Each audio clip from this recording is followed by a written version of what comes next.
بعضی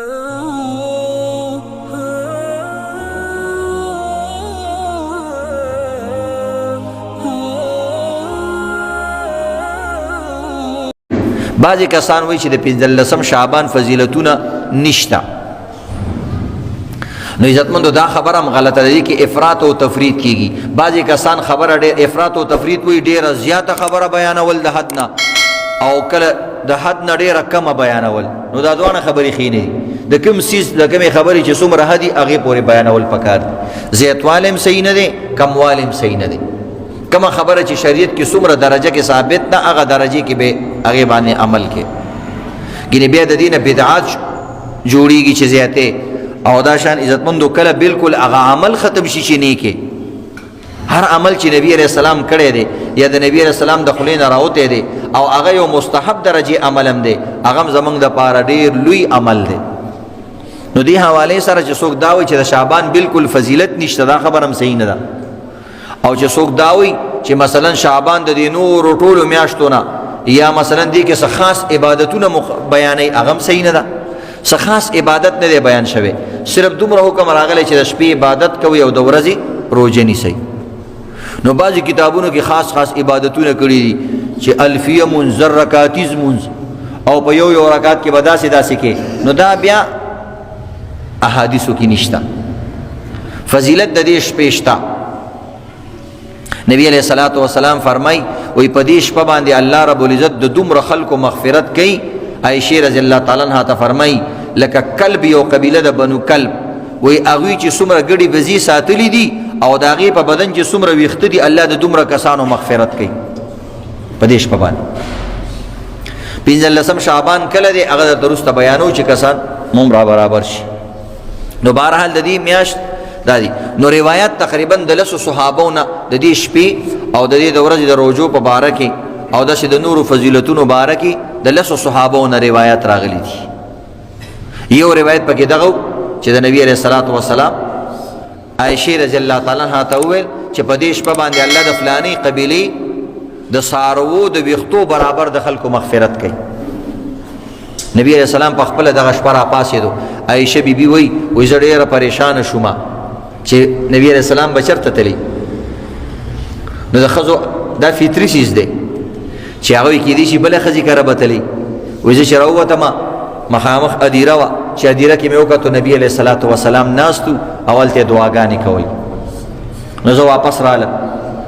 نو چې واپس رالم نبی علیہ السلام هم راورسېدو.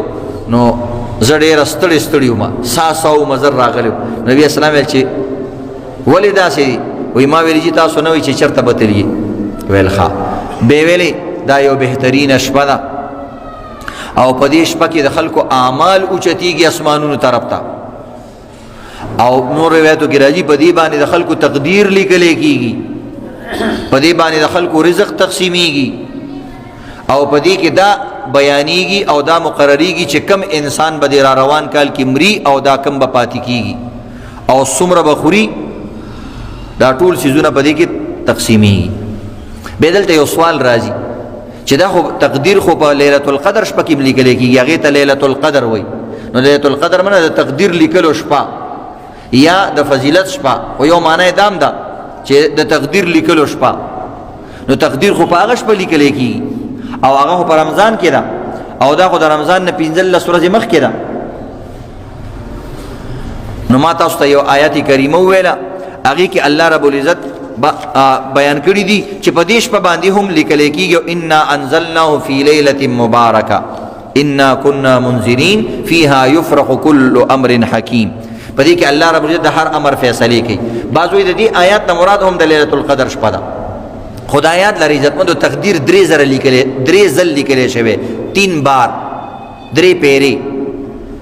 موږ پیرو ته ځل وایو، بعضې خلک وایي 3 ځل، نو 3 زر دې جوړ کړي، زر نه ځل، 3 پیرې تقدیر لیکلی شوی.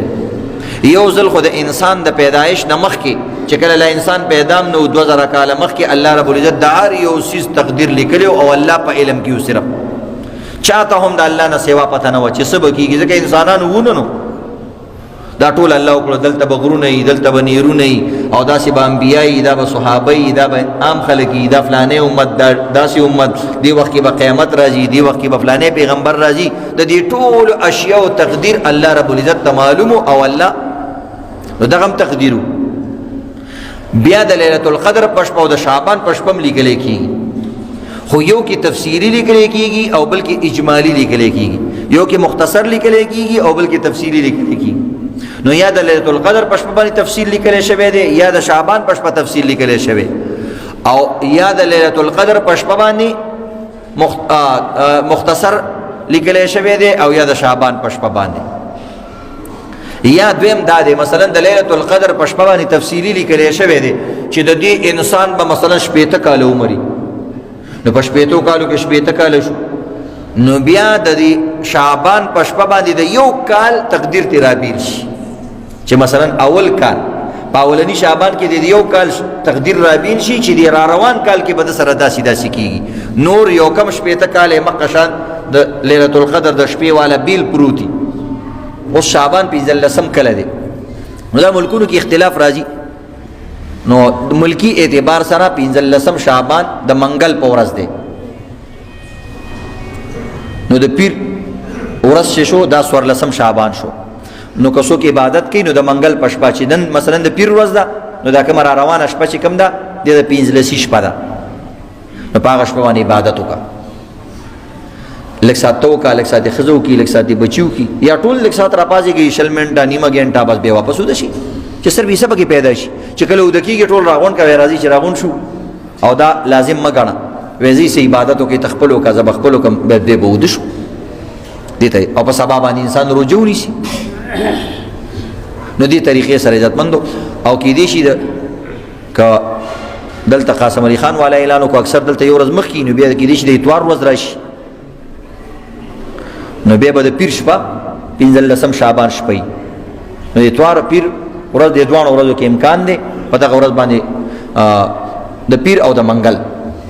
اتوار په ورځ 14 نو د دې به د پیر په ورځ راشي، بیا بله د منګل په ورځ راشي، نو د منګل او د پیر روجه ونیسئ او په دې دواړو شپو باندې عبادت وکړئ. صحیح ده که نه؟ انشاءالله ټول به کوو که الله دې عمل کولو توفیق راکړي. اذان